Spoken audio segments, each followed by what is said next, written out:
Here we go. We are live once more with feeling. with feeling. Yes.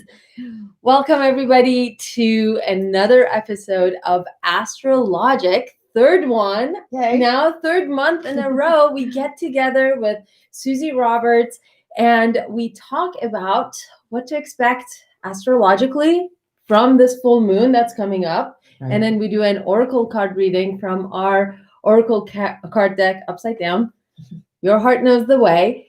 And we kind of discuss what to expect, what to look out for, how to kind of show up so that we can get the most out how of it impacts our lives and how we can kind of navigate through life and our experiences with astrology, with the cards, and putting them all together and discovering ourselves and what we can do with them and what we can learn. Yeah.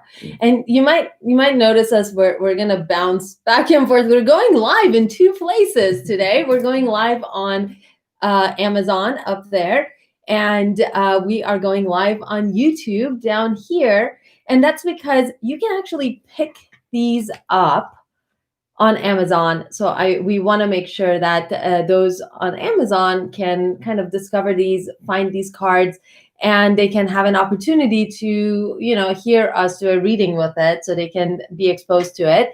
And then on YouTube, you are our community. You are the Peace Unleashed community, and we love you. We bring this content to you so that you can kind of have more peace of mind.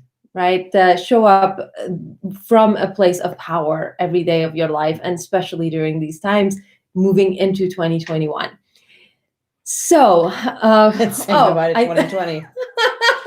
No, it's actually been extraordinarily powerful. Negatives, positives, changes, whatnot. It's all how we navigate through and how we choose to formulate and format how we see things. Yeah. And how we integrate things in, whether we let them in or not let them in, and let them affect our lives. And so it's been a really powerful and challenging year. 2021, every day is a clean slate, a new opportunity, right? This is going to be a big one. And we have a lot we can do with it. Yeah, I've seen a lot of memes that are absolutely really funny memes where it's like, you're looking for the countdown, it's 2020, 1 second before midnight, and then all of a sudden it goes into 13/1/2020. Right, the 13th month of 2020. Yeah, the 13th month of 2020. Some of these months felt like they lasted for a year. Yeah. The slowest moving months ever. This one, December seems to have gone faster. Mm-hmm. And that the is eclipses, true. It just probably flew by. Mm-hmm. Yeah. And, it's so interesting. We talked last month about the last full moon, and there was a lot of communication, a lot of travel plans. And I'm actually curious to see, those of you who watched that episode, what came up for you? Because I know for me, there has been so much talk of travel this month. There has been so much just like, undoing type of conversations, clarifying type of conversations, right? And that was essentially exactly what you were sharing with us, Susie, last month, that we could look forward to this month. Right. And it was a lot. It certainly has been a travel, not necessarily the way we thought it would be, but it's also the way we're communicating, and that's changed, and that's shifted, and people are being heard more. Yes. And people are listening more. Mm-hmm. Yeah, that's big. That's probably one of the biggest things that we need to learn in general, right? How to listen, talk less, listen more, but also how to listen actively. That's true. Yes. Right?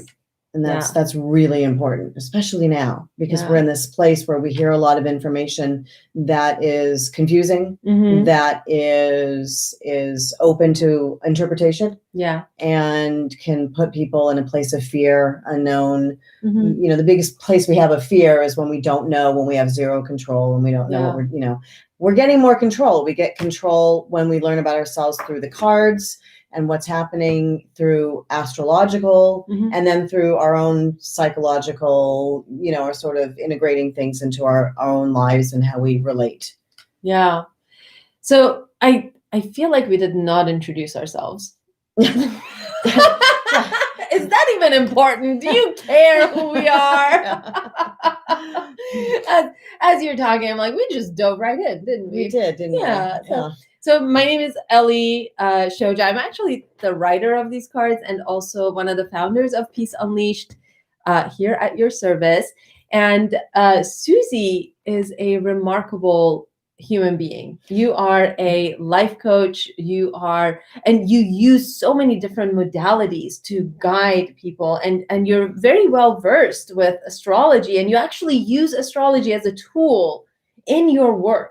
Correct. I like to say I'm not an astrologer, Mhm. but I do astrologically guided life coaching it's one of the tools I have. You can never have too many. Right. I have a background in nursing. So Yes. I'm an RN. And so I have a degree in coaching, healthy lifestyle. So I integrate it all, Mhm. and we connect very well. Yes. I mean, really well. And it's just a fabulous place to be, right? I think so. Yeah, and I'm calling you always about dates. Like, Susie, what's a good date to launch this thing or to do this thing? Because the power of dates, I never actually really understood the power and impact of numbers and of dates until we started becoming friends. It is powerful. The date that you choose, the Mhm. time that you choose to do something can either send it off in a positive Mhm. direction, keep it stagnant, or actually derail what you're doing. And Fascinating. there's been a lot of evidence backing that up. My linear mind versus Mhm. my creative mind, had to come to terms with it together. Yeah. So show me proof. And then I went, oh, there's the proof. Okay. Yeah. So, seen it for myself, experienced it, and then seen case studies. Yeah. So, it's really important. And hey, look, I'd rather have everything on my side moving Mhm. forward, all my ducks in a row, everything aligned right, and then let it go. Like I said, you can't have enough information. You can't have too much information, Mhm. right? You don't want to go blindly into something. Very, very true. So speaking of not going blindly into things, we are on the precipice of a brand new year, right? We are also approaching another full moon. What is the significance of a full moon in general before we dive into what this specific full moon is that's happening in a couple of days? Right. Full moons, it's the full energy Mhm. of the moon, and it brings everything up. The moon rules our emotions, Yes. right? It rules Cancer. So this is going to be a potentially impactful full moon because the full moon's in Cancer. Yeah. So it's going to be activated more so because it's Mhm. in its home sign. But it brings things up and out when the moon is full. It's at its most peak, at its most powerful. Mhm.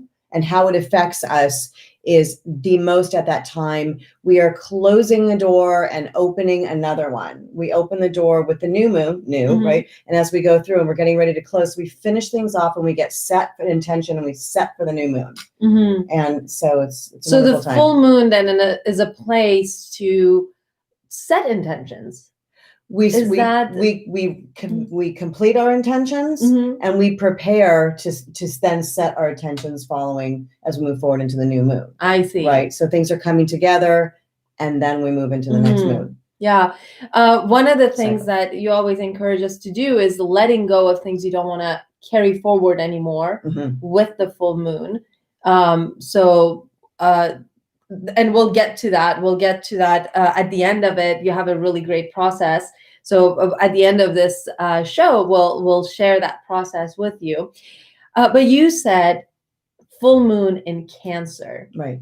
When I think of Cancer, I think of emotions. Is that, and I don't know a lot about the signs in general, but there's certain words that trigger for me when I think of certain signs. For instance, Capricorn, I think workaholic. That's me. We're in Capricorn. We are. And Cancer, I think emotions. Correct. It's emotions. It's our foundation. It's the crab, Mhm. right? It's the shell. It's our home base. Mhm. It's our foundation. Cancer. It's nurturing. Okay. It's expansion in a way that it's just everything that is related emotionally really deep to all that we hold dear. And usually that is our home, our place, and our family. Right. So it's nurturing and it's birthing. Right. And so it is. And because it's ruled by the moon, it's an even deeper emotional sign. It is extraordinarily emotional. And so when we take a Cancer, will take things and really take things deeply, deeply in, more so than a lot of the other signs, but in a very deep, nurturing way. You didn't do that. You hurt my feelings because you're not, I'm helping you and you don't want my help or, but it's all very much our base, right? Depending on the astrology, the astrologer, the fourth house, which it rules, can be the mother, or it can be the father. So depending on what you look at. So it's two very important people within your life. Generally, some people say the 10th house is the father and the fourth house is the mother, or vice versa. It really depends. Yeah. I think. So I'm a little bit lost by the houses. Oh, so we have a house system. Yes. I think I talked about them before, but yes. So there are 12 signs and 12 houses. Okay. In the Are they astrological connected chart. to each other? Yes. Each house is ruled by a planet and a sign. Okay. And the fourth house that we're talking about, because the moon is in Cancer, Cancer rules is oversees that house. Okay. And its planet is the moon.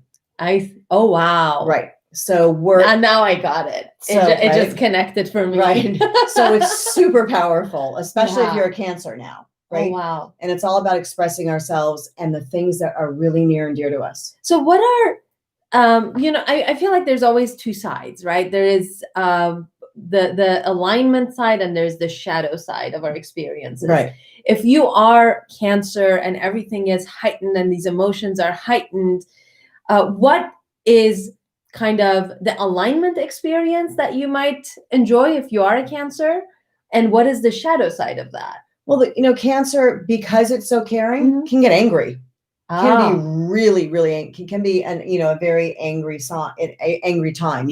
Some Cancers are, very angry in the car, right? Yeah. Some people are just Cancer. Road rage? Yeah, it can be. I mean, you take things super personally and you take things very deeply, right? And so that's one of the things. It is almost, connected with that sort of warish sort of thing, not in the, I'm going to go attack, right? Yeah, but it can be just really heartfelt anger, right? As opposed to a hateful anger, right? It's not a war anger. It's just, you can be very angry and bite back, and, but you can when you take things so deeply, they're so meaningful that the flip side back to that is then taking all that and really understanding what it is and letting it go. And the release of that in-depth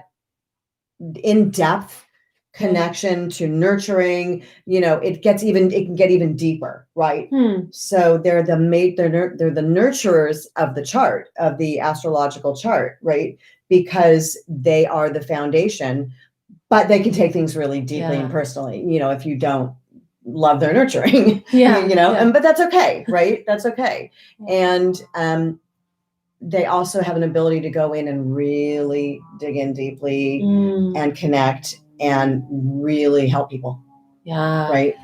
So what I'm hearing, and correct me if I'm wrong on this, is if you are a Cancer and you are struggling with all of this emotional soup that is happening, maybe even it's touching certain nerves that do make you feel frustrated and angry and upset, using that as an opportunity to go inward more and allowing yourself to kind of sit in and allow to kind of go further into those depths of yourself, because that also allows you to access the other side, which is the nurturing side and the loving side and the showing up from that place of complete caring that does impact the world in such a positive way. The one thing that we don't do enough of is nurture ourselves. Oh, right. Oof.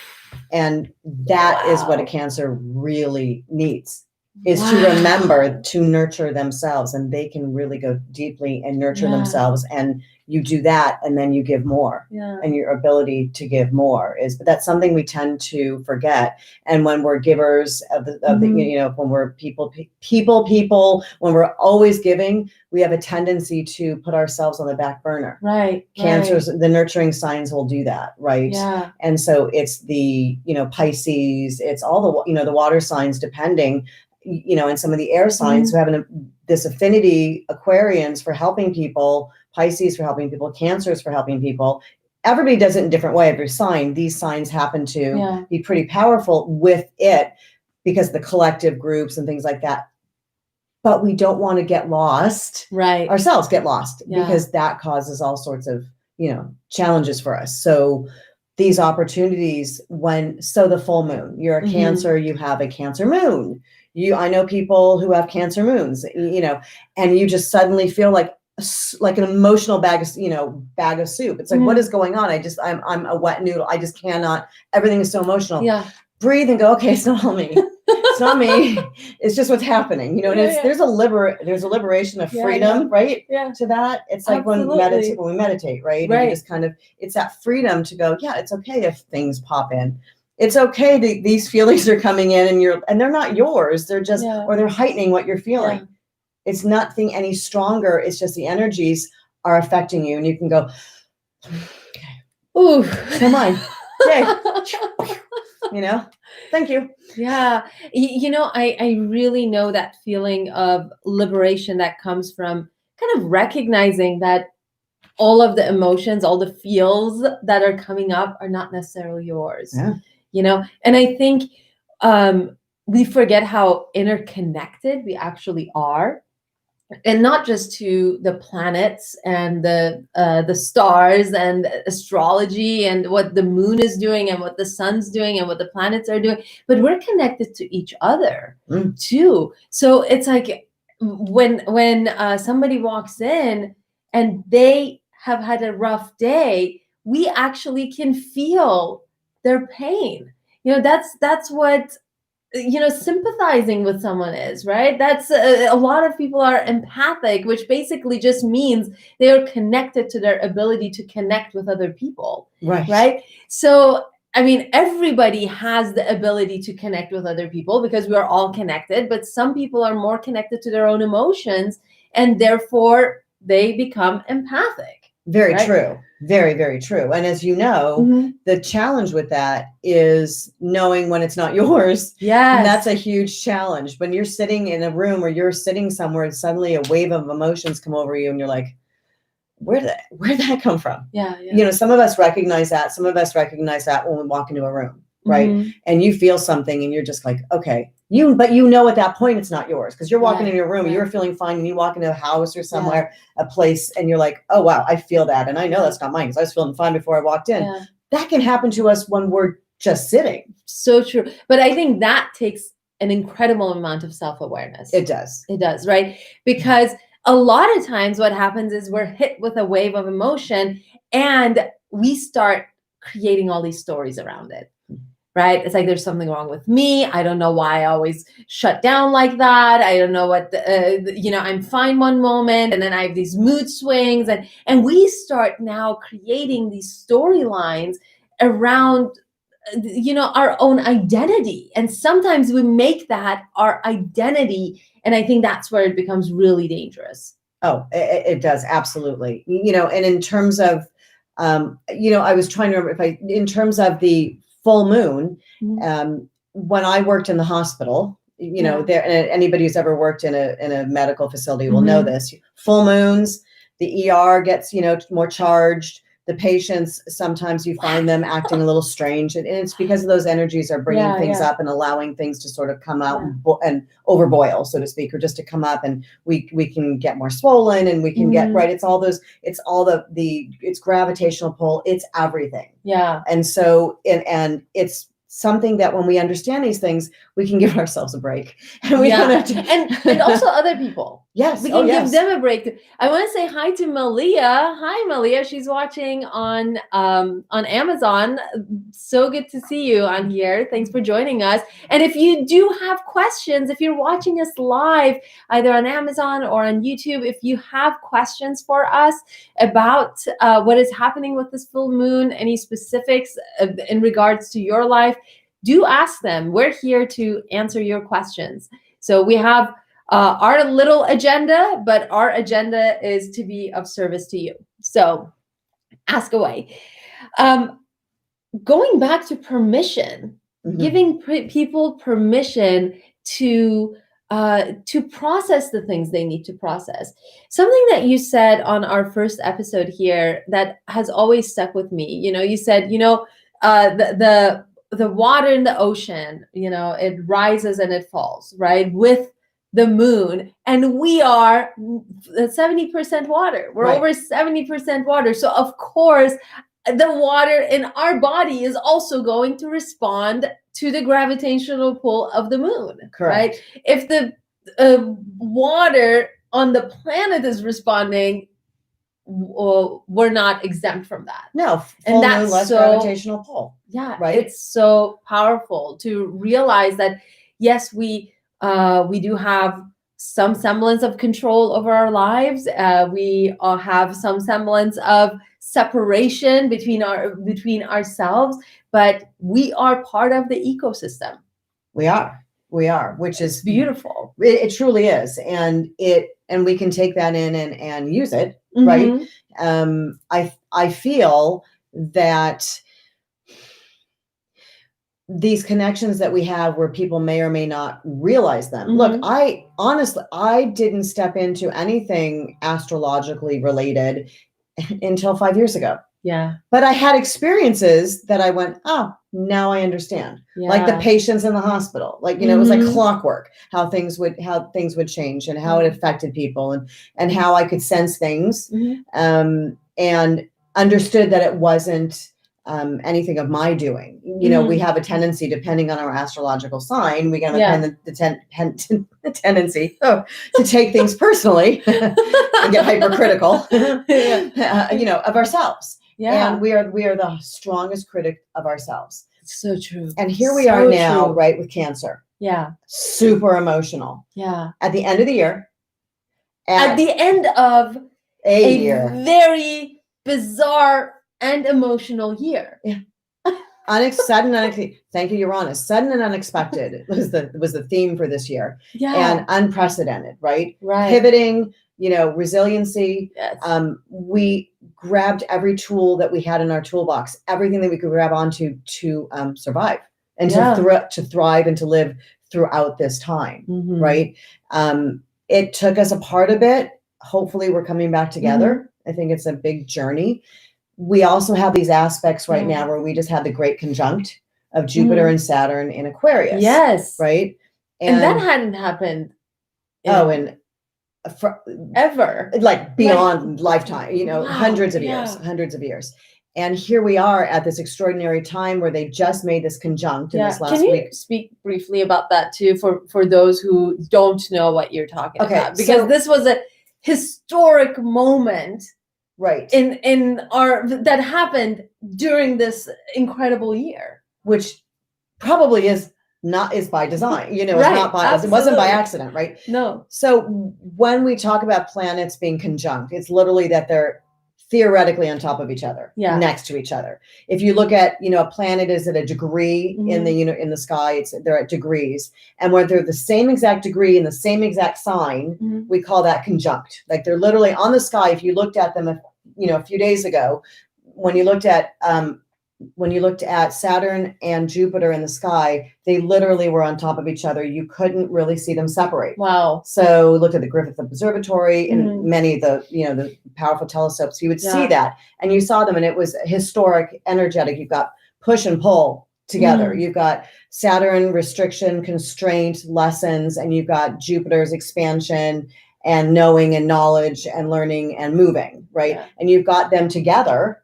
Yeah. You know, for the first time in Aquarius. They both moved out of Capricorn, which was this earth sign all about, you know, our collective, who we are, who we look like, our reputation, our personality as a person, as a country, as in general, Capricorn, into Aquarius, which is an air sign, which is all about communications and the collective and groups of people and community, friends. In this, so now we have this completely different dynamic, this push and pull now, these opportunities to take this next level. Yeah. Right. And what I read is, and I know so much less about this stuff. I just know what I read on the internet, and you can fill in my misconceptions or whatever. What I read is that this is associated with the second coming of Christ. This is associated with an awakening of consciousness on the planet. A lot of people are seeing this as truly the next phase in our evolution, the evolution of our consciousness, essentially. Right. That I would have to say that's what I have read, and that's what I understand it, especially when we talk about going to like the age of Aquarius, going into Aquarius, which is this deep thinker, but it's an extraordinarily, everything is sort of sudden and unexpected. It's ruled by a planet of really kind of crazy energies, Uranus. And so we're in this opportunity to change society, to change globally how we interact with each other and the planet and everything around us. And it's a massive opportunity. And I believe that the pandemic was part and parcel of trying to wake us up, because we were so busy not paying attention. Right. We were sleepwalking, essentially. And when somebody's sleepwalking, you know, if your child was sleepwalking, you kind of shake them awake, right? Right. Oh, this was a shaker. This was a shaker. It's like, wake up. Look, I think many of these experiences that we've had, big ones, especially when we talk about illnesses that are contagious, when we talk about AIDS, when we talk about, you know, Ebola, when we talk about some of these other pandemics, epidemics, things that have come out, it was really these little, you know, nudges or hits to like wake up and stop, you know, it was, and if you notice everything, there becomes something around it that's sort of about judging. Yes. Right. And so in how we interact, it's all how we interact with each other, and we still have yet to truly come together. Right. And that's where that opportunity, I think, is. Yeah. And, you know, when you said that, I just had this thought about Cancer and emotions, and that nurturing energy is so essential for coming together. Right. It's that energy essentially that brings us together, that connects us to each other, that allows us to relate to one another and have compassion for each other so that we can have a connection. And how perfect to go into the end of this year with that energy activated. Right. Right. And essentially with the energy of compassion and nurturing and love and, you know, self-soothing and soothing those around us, activated within us. Right. I mean, so much about what you've been doing this last year, and what Peace Unleashed has been doing and does is guiding us through journeys into ourselves, right? And becoming aware of who we are as an individual, so that we can help people connect with people. Connect with yourself first. It always starts within, right? It's always about us. We can't be the best us for others if we're not the best us for ourselves, right? Malia is asking what her horoscope is. She's born on June 18th, 2004. Well, I'd have to do your chart to look at it, because, you know, everyone is individual. Yes. Right. And so what your sun sign is, the date that you were born, what that is affected by the time you were born, the date you were, right, the and time your and location the place. of your birth. Absolutely. Longitude, latitude. Totally. So we can get very specific with that. And that's what I do when I'm coaching somebody. I paint a picture of who they, a little portrait by looking at their chart. And then we connect, and then I can speak their language. So where the planets are that affect how you communicate, how you are seen by other people, how you show up. Exactly. What you value. What you value. How you value, right? You're a morning person, you're a late person, you know, late day person. You see a spot 25 miles away, right? You know, something's not balanced, or you could care less about stuff like that. All you want to do is, you know, just sit and relax and be creative. Those are all impacted by how the planets interact with each other in our chart from the day we were born, and then how they interact as the planets go around every day changes. And if you're curious about your chart, that you can simply Google astrological charts, and there are different websites that you can find where you input that information, you know, your time of birth, date of birth, place of birth, and I think that's it. And then that's it. And then it'll spit out this chart for you, and sometimes they have a report attached to it. But basically, like I had one of those, and I couldn't make sense of it, and I came to you, and you were like, "Oh yeah, that's." It's because you're able to just kind of.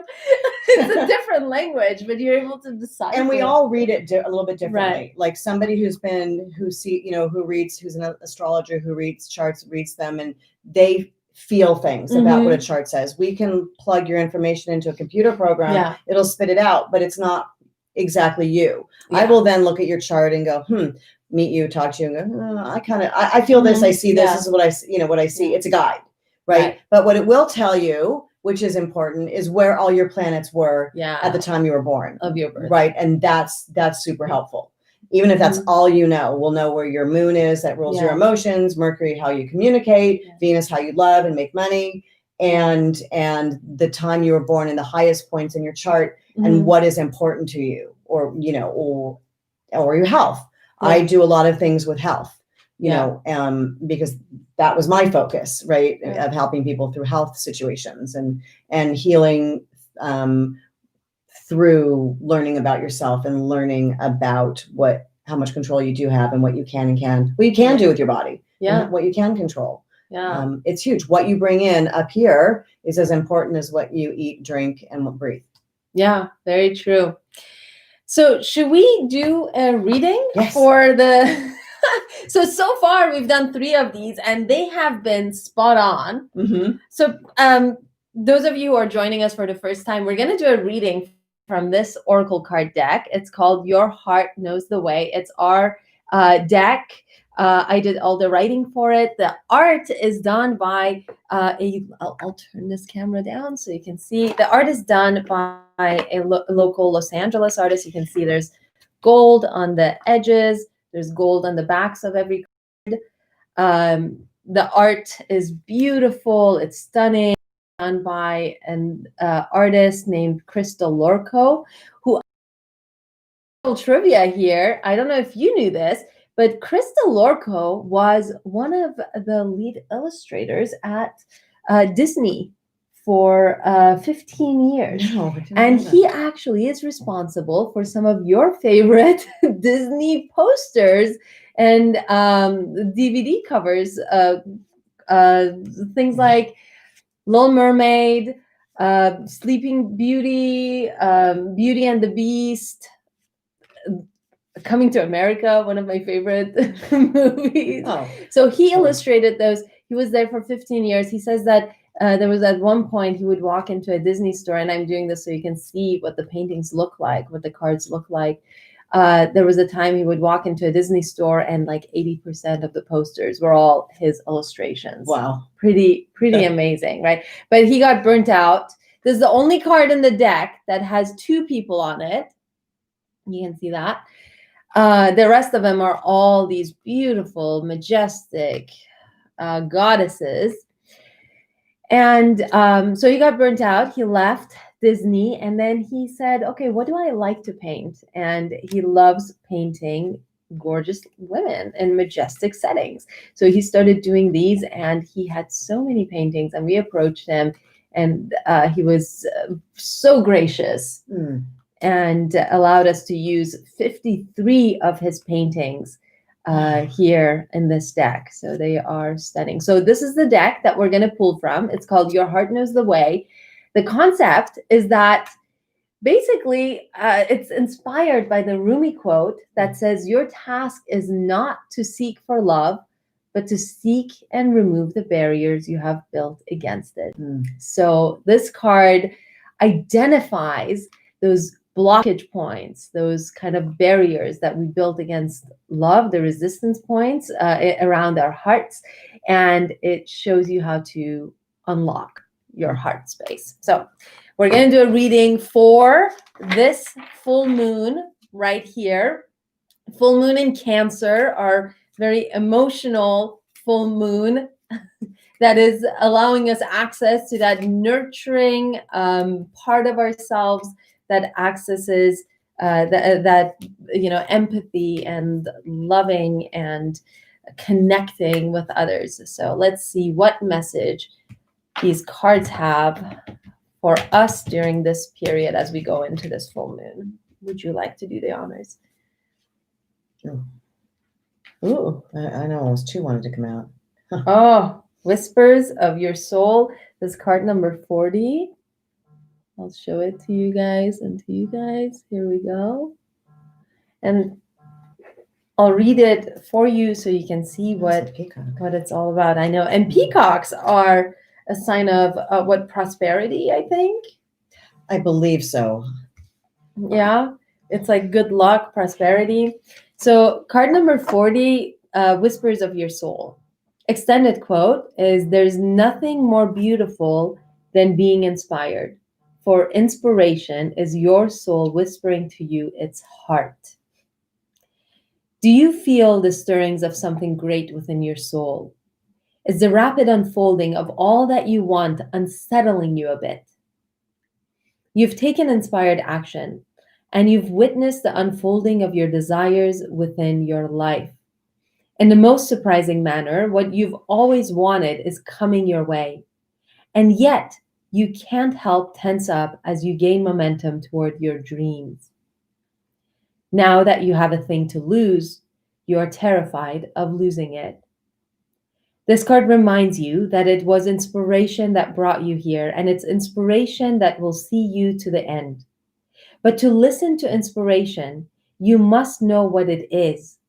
Inspiration is nothing more than the guidance of your soul resonating within your heart. You heard it when you had nothing, for it was easy to listen in stillness when you had nothing to lose. Today, silence your fears and set aside your doubts. Decide that there's still nothing to lose, for nothing is ever at stake. Tune in and connect with your heart today. As you do this, listen to the whispers of your soul and allow them to guide you all the way home. Home. A card essentially about listening to your heart. Home, fourth house. Yeah. Oh, wow. Yeah. Yes. Yeah. Cancer, nurturing, home, fourth house. Wow. It's the only house they each rule something. It rules your physical house. It's the only thing that another house does not own, which is the second house owns all of our things that, are things that we own.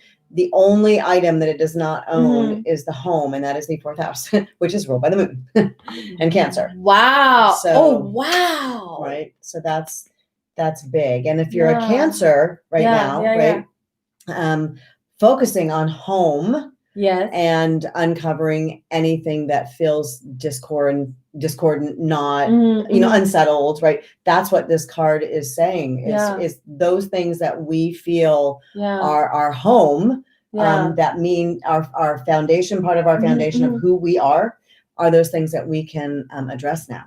Right? And let go and uncover. That's beautiful. Yeah. So true. And a part of this card that I think is also so powerful is this notion of having something to lose. We tense up when we are afraid. and I think that fear essentially, kind of pushes us into behaving in ways that we sometimes are not proud of, right? A lot of times we're not proud of, right? That kind of like protective way that creates separation between us and whatever it is we think is threatening us, right? You grab on so tightly, that you grab on so tightly that rather than keeping it, you're actually forcing it out. Right? You're pushing it away because you're grabbing so tightly onto it.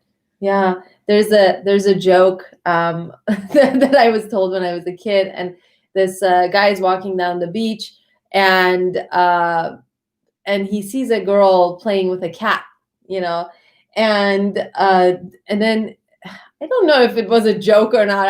Maybe it was a story. Because I'm thinking of the punchline and it's not that funny. But he sees a girl playing with a cat, and he walks down the beach, and then he's walking back and he sees that the girl is crying, and he says, "What happened?" And he's like, "My cat died and she had squeezed it too tightly." So it's like, I think the joke goes, it's like I was trying to wring out. I don't know. She was trying to wash the cat. I butchered that joke. It was not funny anyways, but it made me think, what you just said made me think of that story, because like we grab onto things that we love, right, and we hold on to them so tightly that we kind of suffocate them. We literally suffocate the life out of them. Right. And what a beautiful message as we connect more deeply into our heart space, into that emotional space, where we are in danger of tapping into more of that fear, more of that, oh my God, I'm feeling too vulnerable now. There's too much at stake now. I'm too exposed now, right? There's a danger of that happening as we tap into that heart space, that emotional space.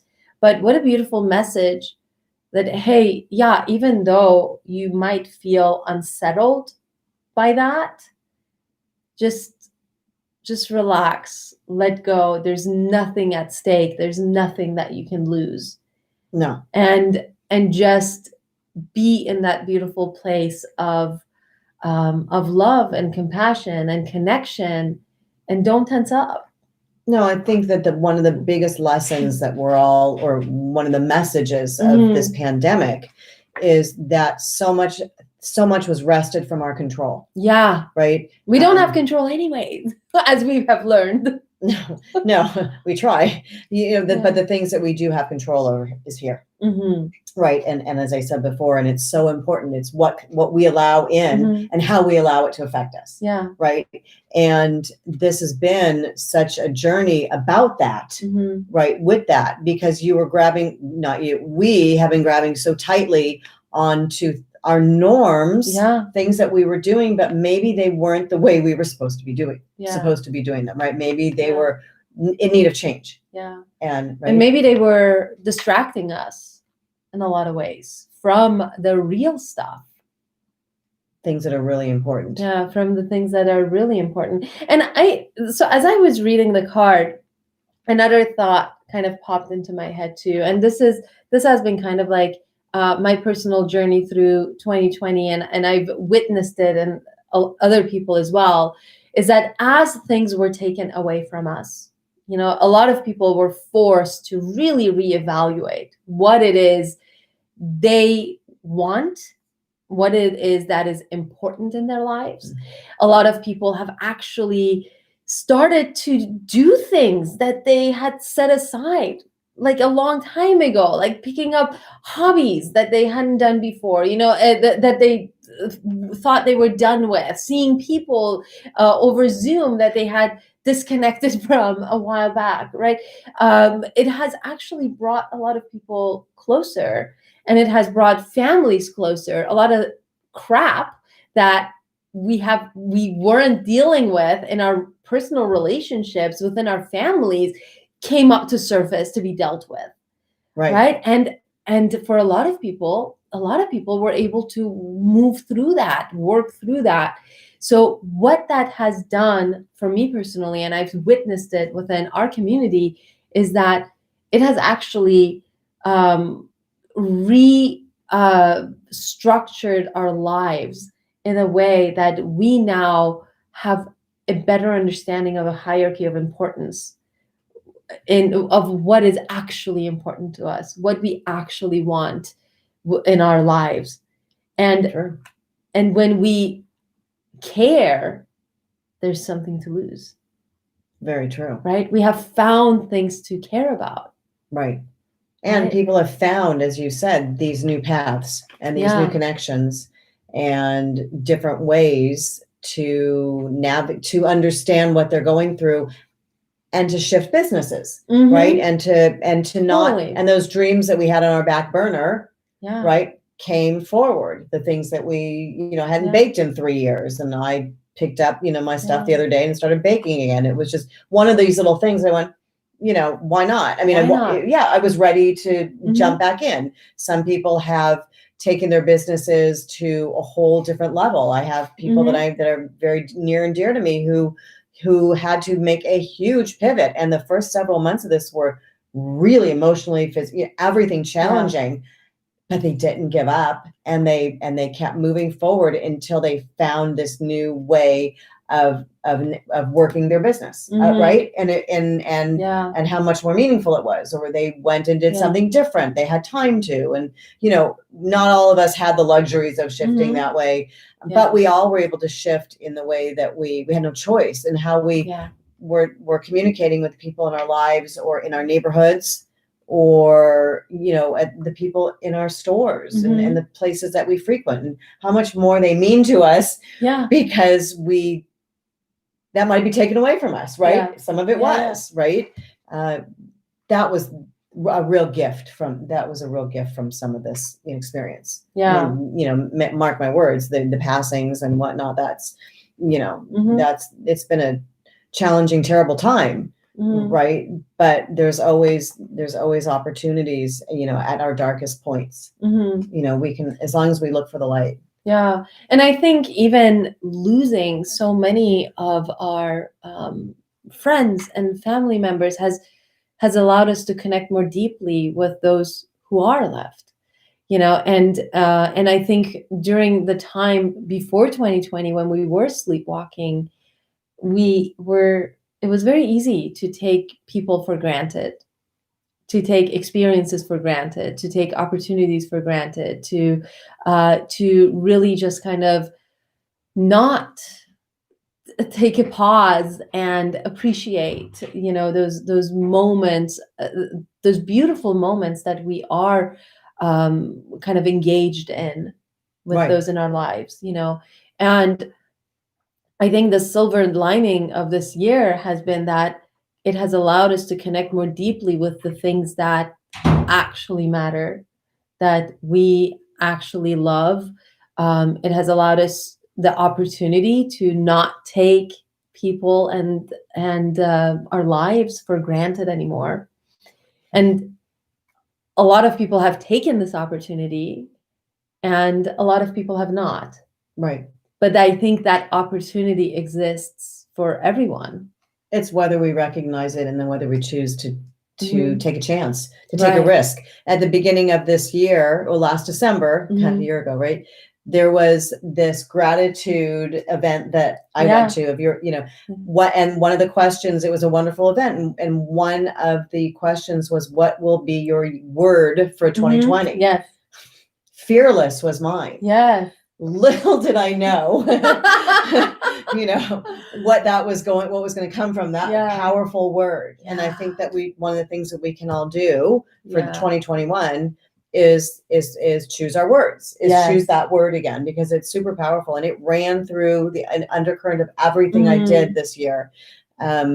Being at an event with 2,300 people right before COVID hit, and not knowing and hugging hundreds, like there were so many. I'm such a hugger, so it was such an amazing, because I'm a people person. I'm an Aquarius, and not unknowing at the time that those hugs were going to be. Every one of them was putting your life precious. at risk. It was precious. Was like that was my last opportunity to hug a stranger and not go, God, because I was a nurse. I'd like germs, it didn't faze me. And I'm like, yeah, you have a cough, whatever, but I did not know that was going to be the last time that I could just walk up to somebody and hug them, or not that I would walk up to strangers, but in those events that we were going to have those communities. Yeah. And I know we will get them back, but it was so powerful because when this all hit, I was like, wow, that was a punch in the gut. Yeah. Right. And so then how do you start connecting again? And how do you do it safely? And how do you then connect in other ways? Right. These cards allow us to connect and connect with ourselves and connect with others, and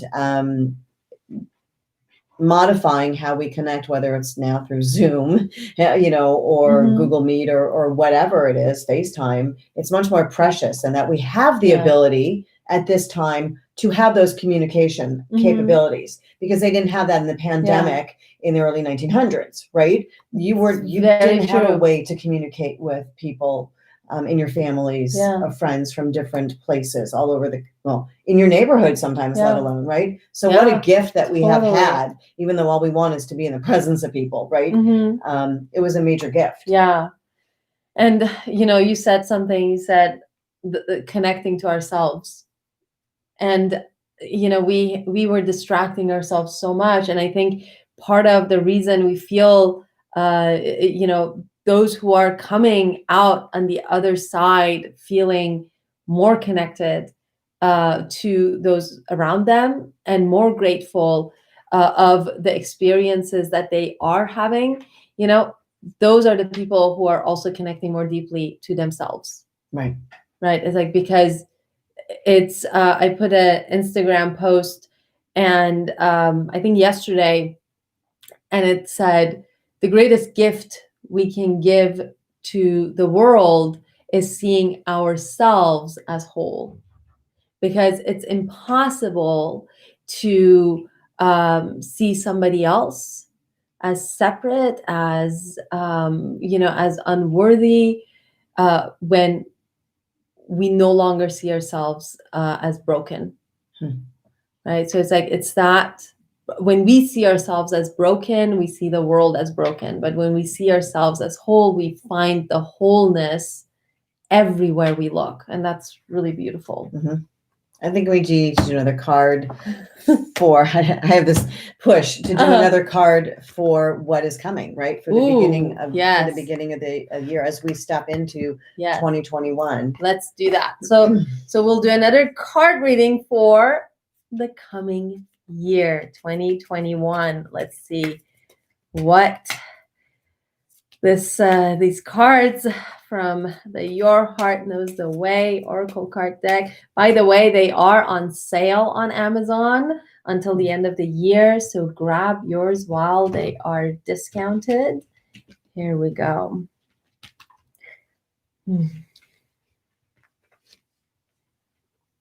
Ooh. Card number 14. Love is always present. Here we go. And I'll read it for you guys. Card number 14. Love is always present. In every moment, you are either being love or you are becoming love. Do you feel lonely in the absence of love? Does your heart long for a true connection? You've buried your heart beneath false stories you've told of love. You've barricaded yourself, waiting for your beauty to be discovered. You've said, I have so much to give, and finished your sentence with, and no one to give it to. And with these thoughts of separation, you've shrouded your own vision and then called out in darkness for the love you have hidden from yourself. This card reminds you that you are the energy of love individualized in human form, and therefore you can never be separated from love. How can you not be the very thing of which you are made? Every act is either an expression of love or a cry for love. If you seek love, You've forgotten your true essence. You're sitting inside the overflowing stream of love that is your birthright and refusing to drink. You're parched for affection because you're withholding love from yourself. Today, look into the mirror and acknowledge your own beauty. Write down a list of your own positive aspects and allow the love that is already present within you to flow freely through your life. Whoa. Whoa. I love that line. Every act is either an expression of love or a cry for love. I find that when we look at the world through that lens, we find it more difficult to be outraged by what we think is bad behavior by others. Right? True. We don't judge. We don't judge. Mm-hmm. We see the cry for love in other people's actions. When they push us away, when they say hurtful things to us, when they behave in ways that we are offended by, we see the cry for love behind those actions.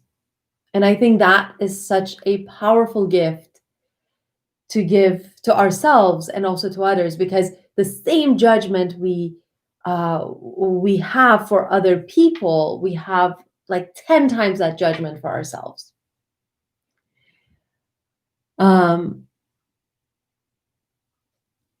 Forget who you think is in control. All you have to do is stop giving control to the system. Forget who you think is in control. That's actually really true, Caitlin, because we kind of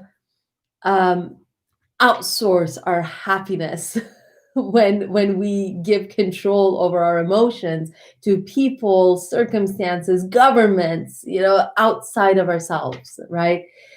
Our happiness is not in who's elected for president. Our happiness is not in the praise we receive for the things we said or did. Our happiness is not in even the work that we do. Our happiness is in knowing who we are, right? It's if you know who you are, if you know that you are the energy of love individualized in human form, nothing can rob you of the thing that is you.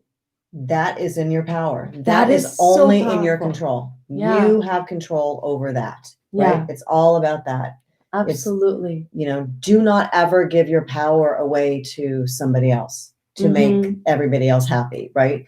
Always keep, that is yours. And how people, what they say about you, around you, about circumstances, you can just let that just be, noise in the room, right?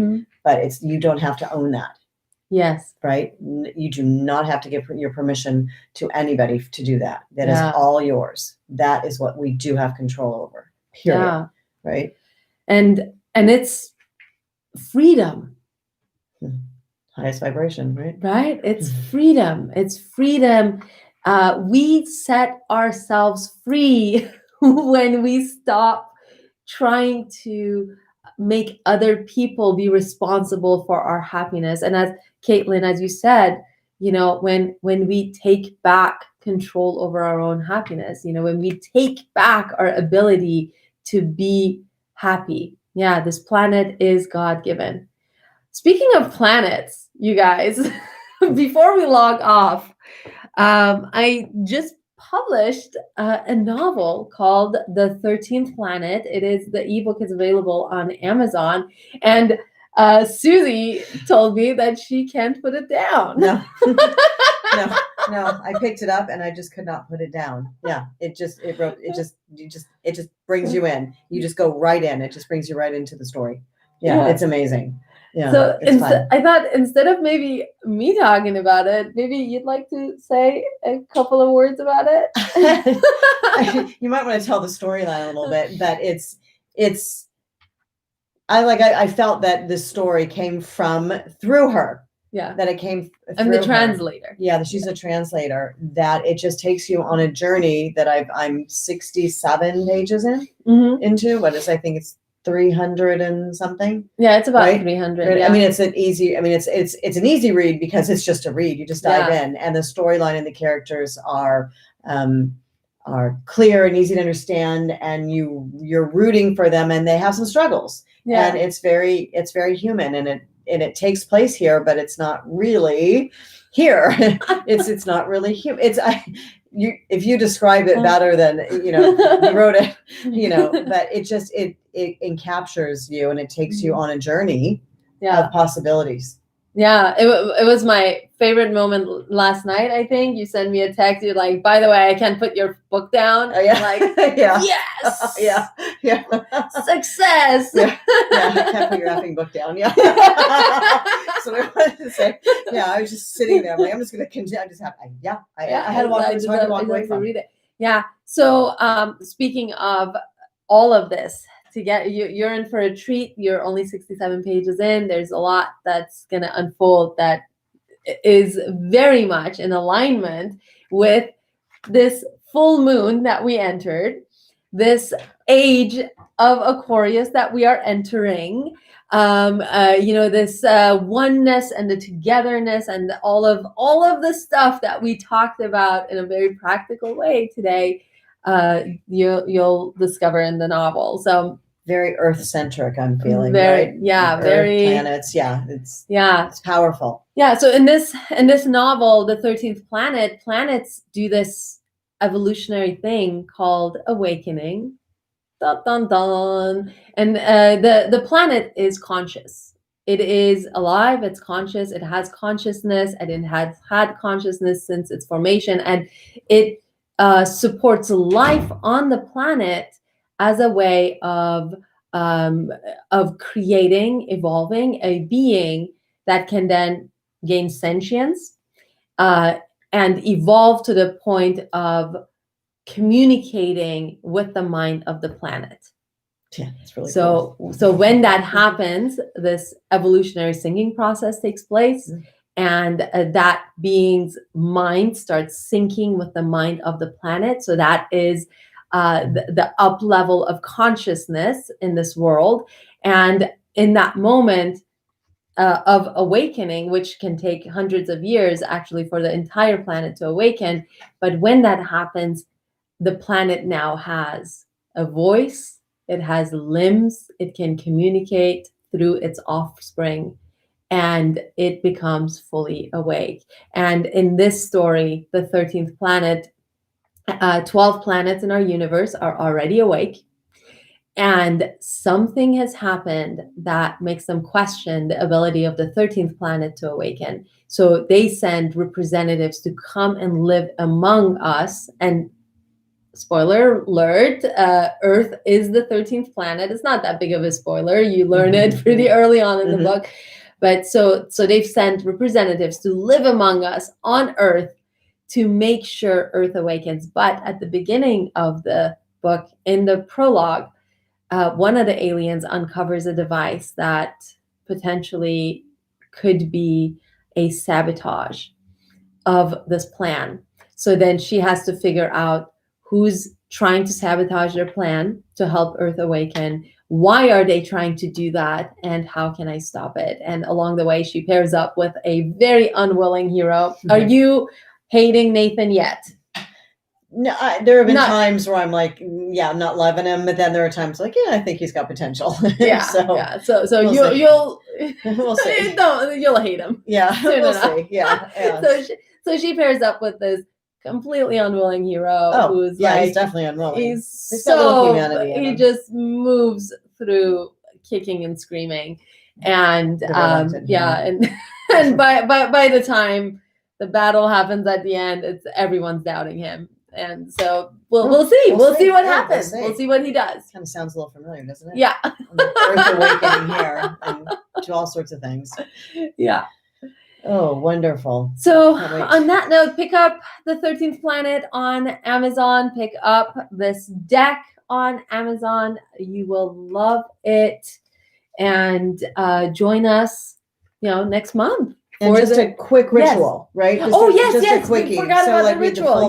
So the full moon ritual. We did promise you that. And I think that, I think because this one is in particular, such an emotionally potentially charged month, full moon, that water is big. Right. So I would say, so when we were talking about the writing, right, one of the things that I always advocate, that I always suggest, is writing things out, things that are disruptive, things that you'd like to work through, wrapping them up in a safe place and burning them and letting them go to the universe and say, thank you for the lesson. I send this out with love. It could be about a person. It could be about a situation. It could be whatever feelings. Just get it out. If it's out, it's above ground. It's above surface. It's out of here. And it's one step closer to you working through it, right? Yeah. And then burning it and just watching it leave is a release in of itself. But you release it with no more anger, and you just release it with forgiveness. So the other thing you can do is either with your feet or your hands, or take a bath and use either Himalayan salts, right? And just sort of immerse yourself in that. You can use some sage or some Palo Santos, and use a crystal if you have it, like selenite, which is a clearing crystal. It's a clearing crystal. Yeah. And it just sort of clears the energy around you. I have them around all over the house. Yeah. They're pretty, and they're gorgeous. They just kind of help, right? Yeah. And so and you can put some lavender, whatever you want, into a bath or into a foot bath or into your hands, and just let that, but it's that sort of immersing in and allowing, the places in our body where things come in and things can release, right? Hands, feet. Yeah. I love that. I hope you were taking notes. So Caitlin says, can you get over your differences? Can you treat everyone as you would treat yourself? Those are really beautiful thoughts, Caitlin. Yeah, absolutely. And Caitlin, I think you would really like the 13th planet if you wanted to pick that up. Very in alignment with those sentiments. So we love you guys so much. Thank you so much for joining and watching. Thank you, Malia, for joining in. Thank you, Caitlin, for joining. Thanks, Haley, for watching on YouTube. This was a lot of fun. And we'll hop on again next month for the next full moon. I think initially we had planned full moon and new moon. So we'll see how the new moon thing goes. But definitely for the full moon, we'll be here. Right. Absolutely. And I think it'll be important in January for us to get together and see how we all enter the new year. Yeah, right. Definitely. Yeah. So take care of yourselves and connect to your hearts. And we wish you a really peaceful end of the year. Right. Bye-bye. Bye. What's that beeping? Holy. Oh, man. Oh. I'm like, and you. Hey, Josh. Hey, you made it! I didn't even see you come in because my back was turned to you. I was trying to be quiet. This was such a good episode. Love the last comment. Oh, thank you. Yeah, that was fun, huh? And this was the one that I was like, Amazing. I don't know if I have much to say. I don't know if I have much to say, but I think, I just had this, like, totally had